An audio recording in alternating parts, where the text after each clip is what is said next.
रायगड, महाराष्ट्रासह देश विदेशातील ताज्या बातम्या पाहण्यासाठी मॅक्स इंडिया लाईव्ह चॅनलला सबस्क्राईब करा आणि बेल आयकॉन दाबायला विसरू नका.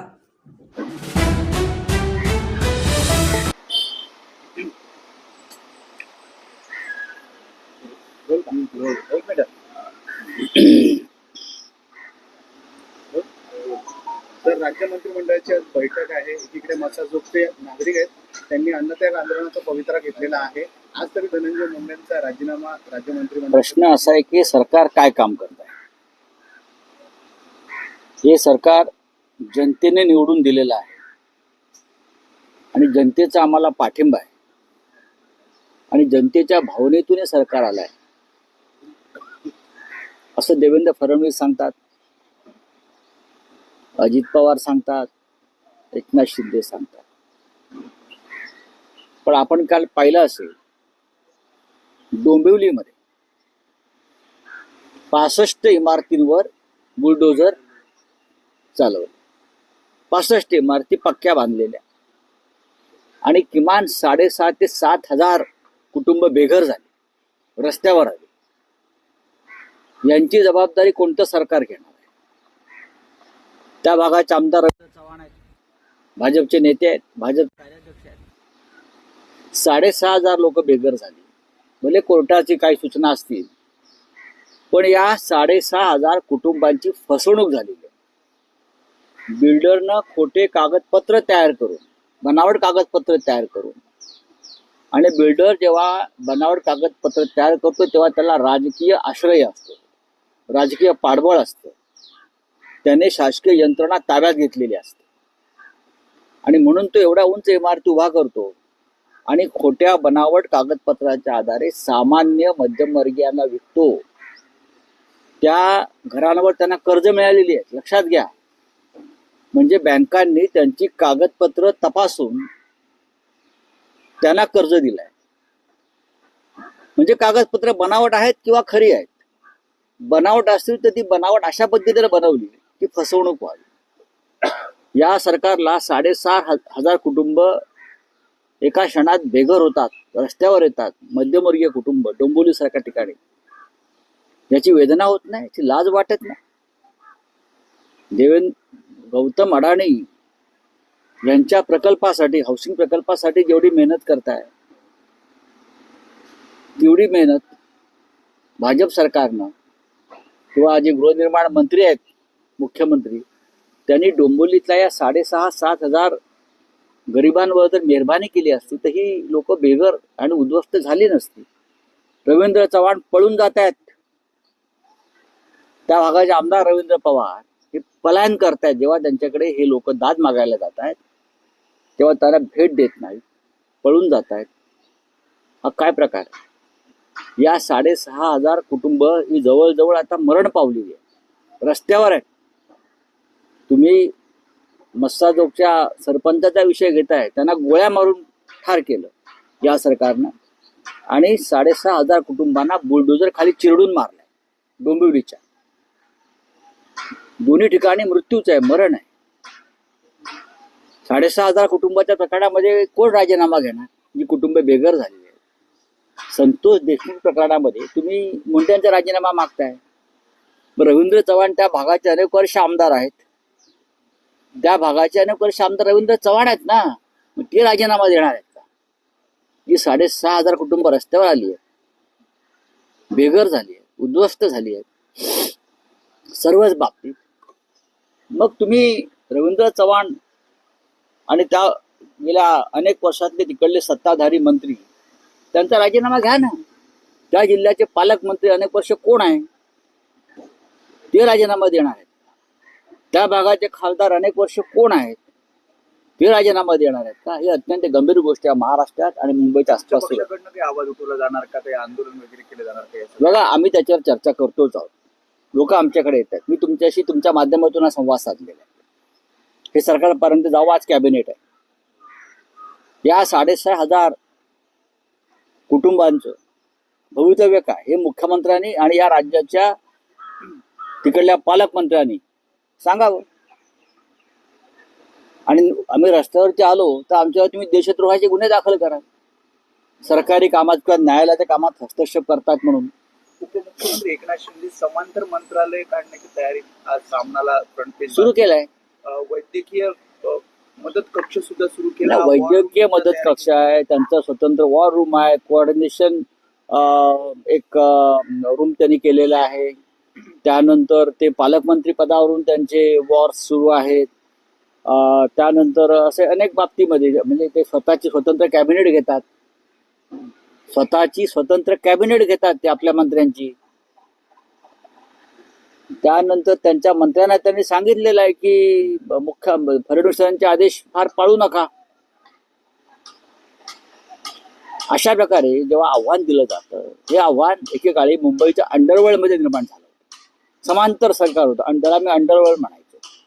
आता हे मंत्रालयामध्ये अंडरवर्ल्ड सुरू आहे ना, समांतर सरकार, पॅरलल गव्हर्नमेंट, समांतर सरकार, प्रति सरकार म्हणजे सुरू असेल तर या राज्याची अवस्था ही राजकीय अराजक निर्माण झाल्यासारखी आहे.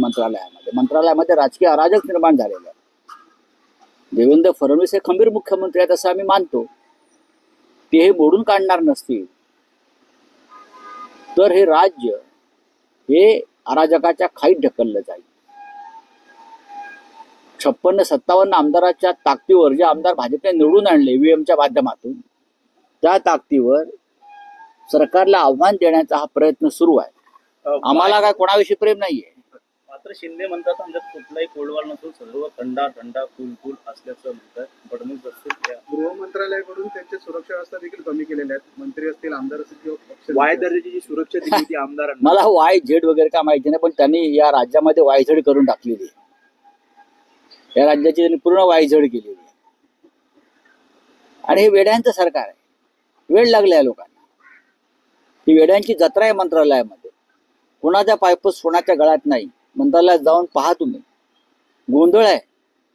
शासकीय कार्यालयामध्ये गोंधळ आहे.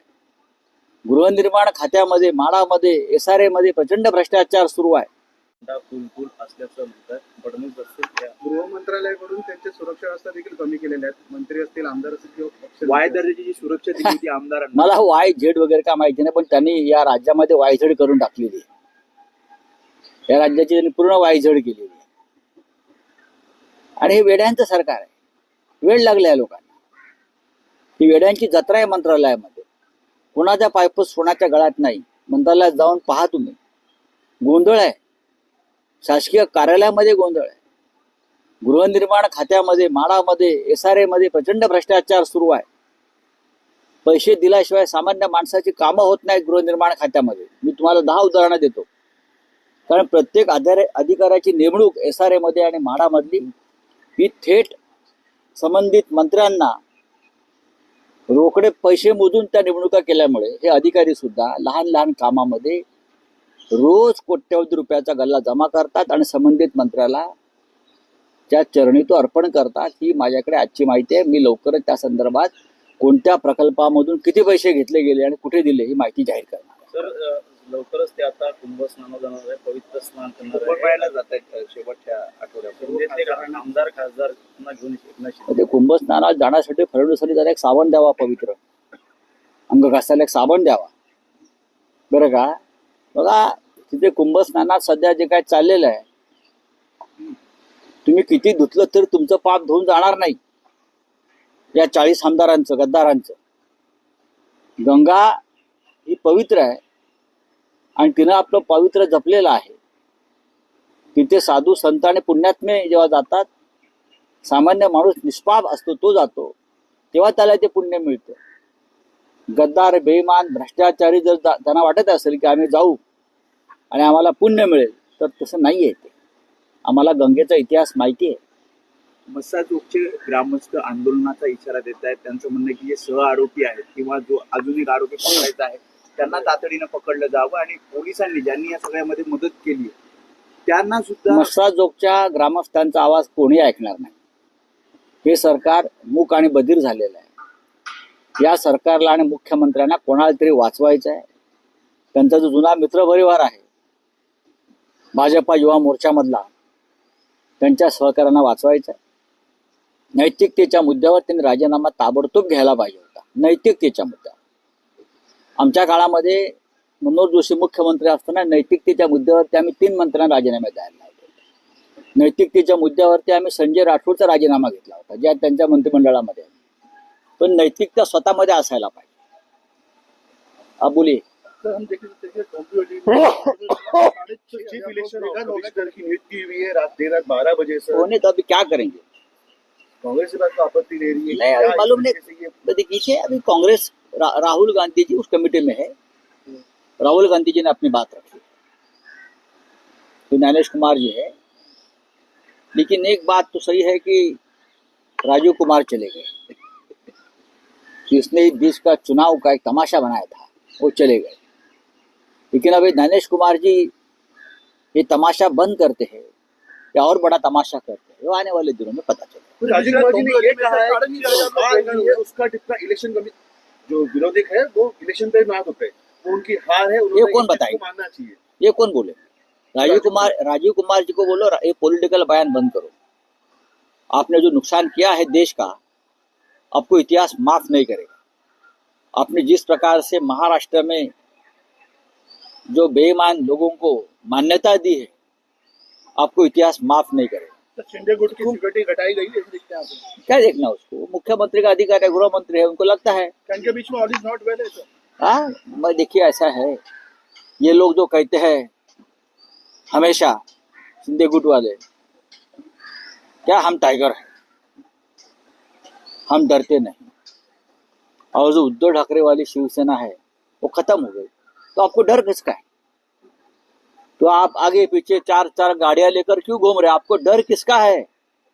डर तो है ना आपके मन में, हाँ, कि कभी भी रिवोल्ट हो सकता है और आपको जूते पड़ सकते हैं, आपके ऊपर पत्थर पड़ सकते हैं. ये अगर आपके मन में डर है, इसलिए आपको सिक्योरिटी चाहिए. एक महीने में अभी महाकुंभ जाने वाले हैं, महीने में 2 घटना हुई है. अभी तक मृतक का आंकड़ा नहीं है. वहाँ डेड बॉडी जो मॉर्चरीज है वहाँ पे पुलिस बंदर हाई सिक्योरिटी लगाई जा रही है सर. देखो आंकड़ा छुपाया जा रहा है, चाहे दिल्ली रेलवे स्टेशन पर हुआ हादसा है या प्रयागराज वाला हादसा है. आज भी 6000 लोग लापता है कुंभ में. कहाँ गए? कहाँ गए मुझे बताइए, बता सकते हैं आप? सर दुर्गापुर के महाकुंभ विधायक जो है महाकुंभ जाने वाले हैं. देखिए वो महाकुंभ में जाए या और किसी पवित्र स्थान पर जाए, उनका पाप धोने वाला नहीं. गंगा माई जो है उनका पाप अपने पेट में नहीं लेगी. महाराष्ट्र के साथ जो गद्दारी की है लोगों ने, हिंदू हृदय सम्राट बाला साहब ठाकरे जी के पार्टी के साथ जो गद्दारी की है, इतना बड़ा पाप है. आप गंगा में 10 बार डुबकी मारो फिर भी पाप नहीं धोएगा.